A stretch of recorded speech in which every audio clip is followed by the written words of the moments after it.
Alan Marlowe and Dennis Kelly flew to Bangkok in the spring of 1970. It was Kelly's first time to Asia, and as he and Marlowe saw the sights, he was nearly overwhelmed with the otherworldly beauty of Thailand. It was a kind of paradise. But after a week, it was time to go. The great teeming mass of India was their destination. India was like nowhere in the world. It was a place full of the extremes of wealth and poverty, of asceticism and indulgence, of squalor and grandeur, of hell and heaven on earth. Pressed so tightly together, they bled into each other in ways that were as confusing as they were intoxicating. And that's seems to be a sort of the common story with India. These absolute utter extremes and illness and poverty and just unbelievably difficult even to be around in some cases. Then you go and meet Lama Govinda, a famous realized Tibetan Buddhist teacher, who said something very, very profound. LSD might indeed open you up, but true spiritual awakening is ever present, my young friend. While awake, while asleep, while dying, even now, between an old man and a young one, he winked at Kelly, who smiled back. Enlightened mind does not come and go when you take LSD. You see, your mind and the mind of God are not two. Your mind and mind on LSD are the same mind. Do you see? Your mind and my mind are not two. There is only one reality. There is only one view, even though most of us only see the brightly covered garments in which it covers itself. LSD shows you this, but it is not this. It does not cause this. Do you understand? It's paradoxical, but true, and quite an interesting lesson that Govinda transmitted. Yeah, the transmission of the koan. It's like in Zen we say, ordinary mind is the way. Right. So it's to awaken to that depth, or this depth, and to remain awake.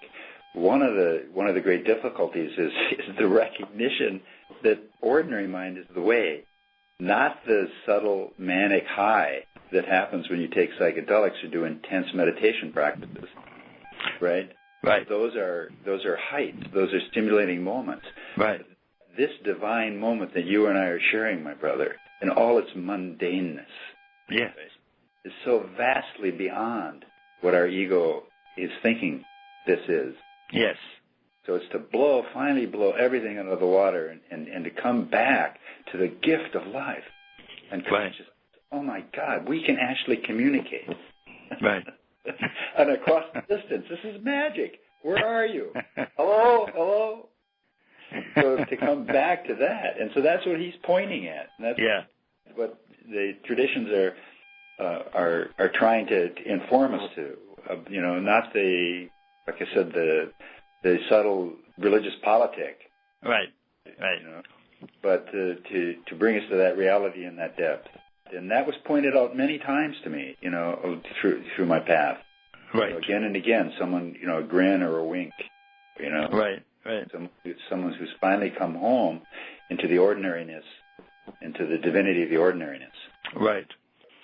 And then also the divinity of some of the non-ordinariness, of which you had several. You leave there and go on to Sri Lanka and Alan Marlowe's guru, Swami Garabala. And you had several rather extraordinary experiences with this gentleman. Garabala was about as different from the reserved and contained Suzuki Roshi as one could imagine. Roshi was always impeccably shaved, his crisp robes folded perfectly along their seams, and his voice measured and thoughtful. His Zen center was the picture of order and discipline, and it was run with far greater efficiency than a military barracks. Garabali, by contrast, looked like a spiritual madman. hair askew, food in his beard, stains on his sari, and what appeared to be little to no sense of self-importance. The ashram was nearly always in a state near chaos, and it was only through the efforts of a few enormously dedicated students that the whole thing didn't evolve into anarchy. He sounds like an altogether thoroughly fascinating fellow. Absolutely fascinating. Fully enlightened. Yeah. Fully enlightened from all traditions, all right. perspectives. I mean, I'll never forget when he said, "Are you going to stay? What do you want? Which traditional enlightenment do you want? I have them all. They're right here." I know, and you went down a list saying, "I'll give you, which one do you want? You can have it." And one of the great moments was when he asked me if I'd stay. He said, "Well, what do you want? Power? Money?" I said, right. No. He said, "What do you want? Power, money? How about young girls?" How about young boys? That's what he said. Then, young boys? We have it all in India, Mr. Kelly. Why are you going away? And then he started weeping. Tried the old I'll weep trick. And you had one sort of, you're both kind of trading koans in sort of a, who can, answer the koan, right? "What are you doing?" he demanded. "Well, Swami," Kelly replied, swallowing, "I suppose you could say I'm practicing Buddhism." He smiled. Kelly thought that was especially clever, to say he was practicing Buddhism while eating, drinking wine, and talking. Very Zen, since it implied he was being mindful in all he was doing, and that there was nothing one could do outside of mindful awareness. "Tch!" the Swami hissed, obviously and transparently disappointed. He dropped his eyes and shook his head. "Tell me," he asked, looking back up, "how does one practice an ism?" Kelly opened his mouth, but nothing came out. He was stumped. Swamiji shook his head. "You don't," he thundered, smacking the table. "You practice what is." The words hit Kelly with all the force of a bullwhip. Practice what is. And that was very clever. You then got into truly extraordinary experience, and one that I'm still sort of rather curious about what you make of it. Swami asked for you to come with me. He needs you to arrange for a car. He wants to take Mr. Marlowe to see Guru Ma. She is Yogi Swami's wife. Yogi Swami was the man who had been Swami Garubala's guru, who had died at the age of 93, a powerful yogi said to possess miraculous powers. So you rent a car, a Tata, and off you go. "Come," Garibali said, and the four Swamis stepped aside. Only 30 feet away was a low hut with a rounded roof, no more than 5 feet off the ground at its highest. "Fuck," Kelly whispered to Marlowe. "I might have driven into that thing if we hadn't stopped. Did you see it?" Marlowe, his eyes wide, shook his head. "Come," Garibali called again, less patiently. "Come now, she is waiting." There was an opening in the hut's mud and animal skin roof, and smoke trickled out of it. Swami Garibali lifted a leather flap at the front of the hut, indicating that Marlowe and Kelly were to go in. They had to drop to their knees and crawl, and found themselves more or less blind when they entered, for their eyes were used to the searing light of the midday sun. For a long moment, Kelly could see nothing at all. The hut was very hot and smelled of herbs and smoke and incense and age. The floor was slightly dug out so that Kelly could stand if he bent over at the waist. He dropped first to his knees and then, as he saw more, down on the surprisingly cool earth. The whole hut was no more than 15 feet across, with a fire in the very center. Marlowe moved towards the light, and as Kelly watched him, he saw Guru Ma take shape out of the shadows. She was sitting on a straw mat in front of the flames, the flickering light falling sharply across her face. Kelly looked to his left and to his right. When he glanced back to the fire, Guru Ma was looking at him. Her eyes, even from 10 feet away, were like nothing he had ever seen. They burned like black diamonds in her face and held a wisdom that was not of this world, a divine madness that saw right into his soul. He felt part of his mind give way and break free. Her lips parted in a toothless smile, and she cackled as Swamiji crawled inside. Her laughter shook the very universe, and Kelly pulled himself up against the very back of the hut, knees to his chest, as far from her as he could get. His heart thudded against his ribs, and blood swirled through his temples. Marlowe glanced back at Kelly, all eyes. Guru Ma spoke in Veda to the Swami, and the two of them talked in low tones. She sat in front of a small fire. Marlowe and the Swami sat on the other end of it.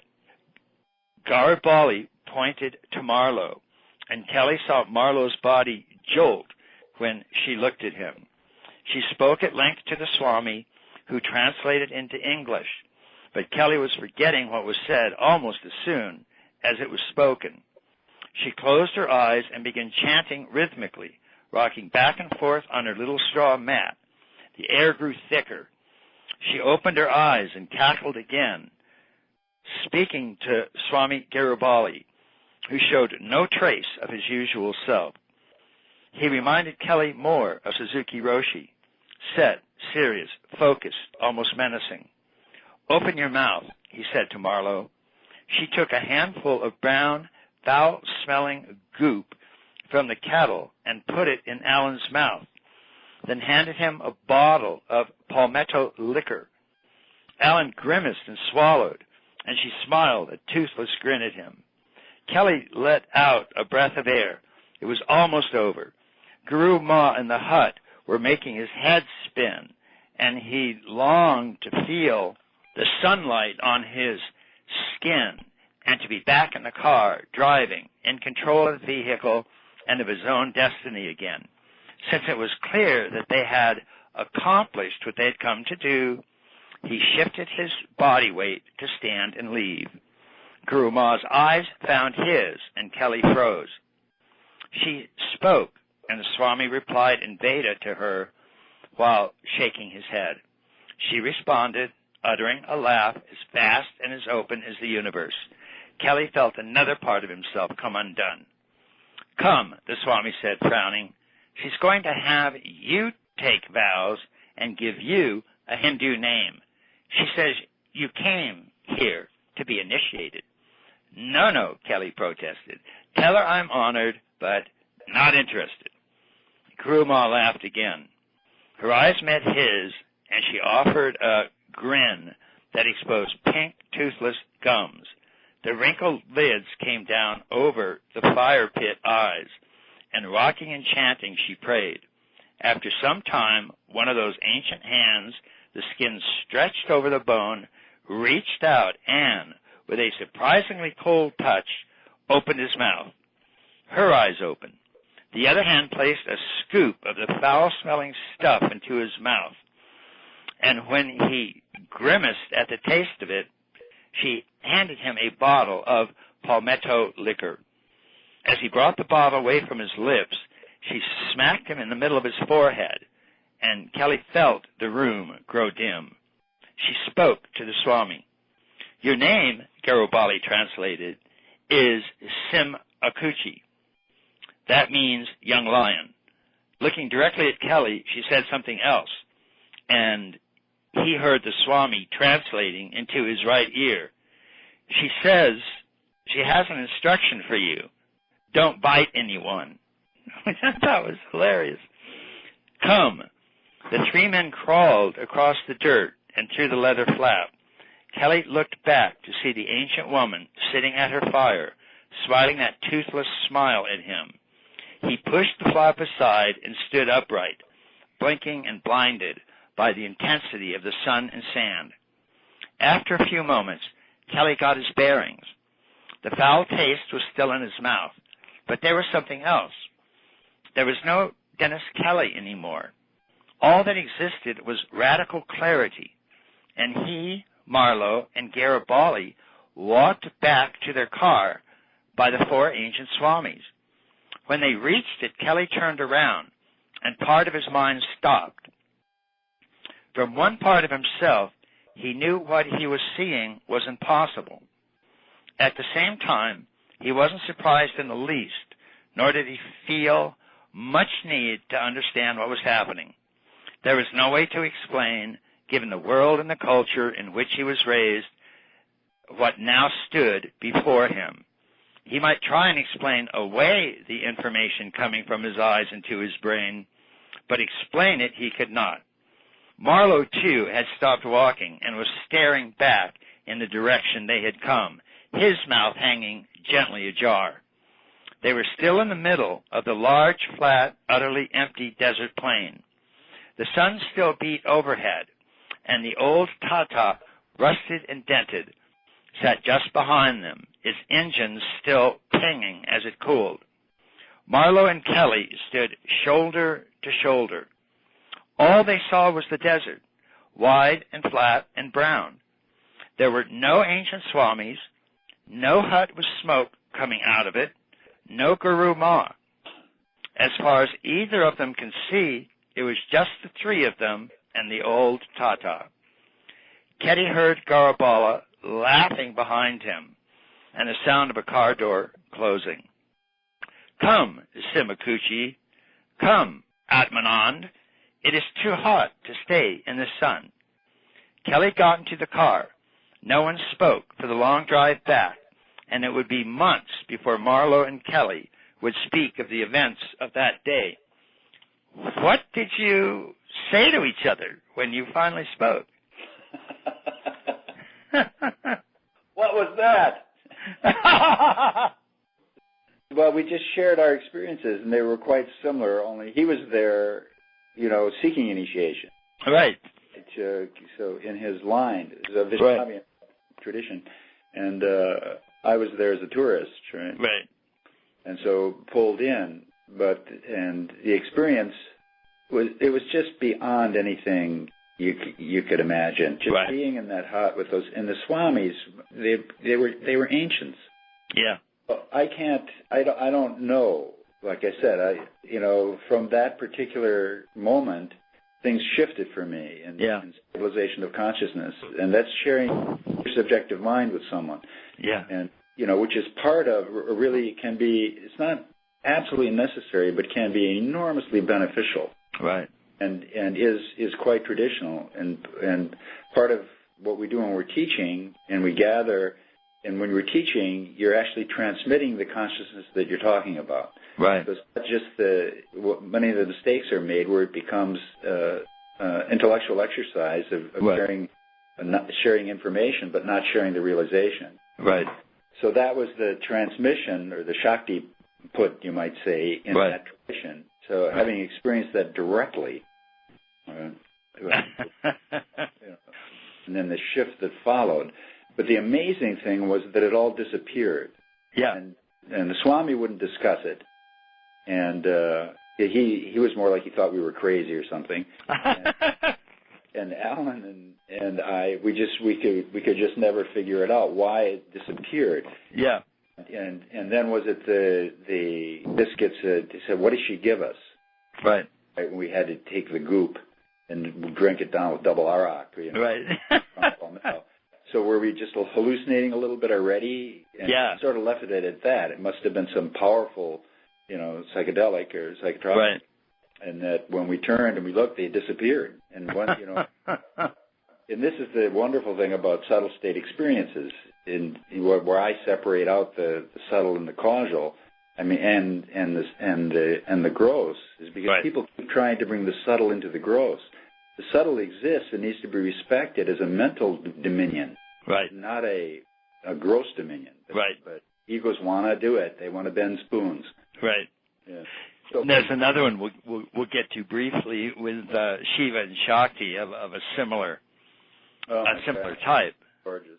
Yeah, but that sounded truly heart-opening and extraordinary. You and Marlowe separate, and you head to Varanasi, was a city where bodies were brought to be cremated, a Hindu necessity. Kelly walks through the impossibly old streets, taking in the smells and sounds of a city whose entire business, whose entire reason for being, was to handle the thousands upon thousands of corpses brought to be cremated each and every day. Several days pass, and in a flash, he recognized something profound. For 2 days, he had been watching the life and death in front of him, not as an American, horrified at people bathing in putrid waters or at the feral dogs scavenging human remains. He wasn't looking at things as a Buddhist, seeing the suffering and the impermanence of life, nor as a Christian, seeing a battle between good and evil, nor as a traveler or even a spectator. Kelly realized he was beyond any idea or concepts of good or evil, or any need to explain what was arising around him. Life simply was.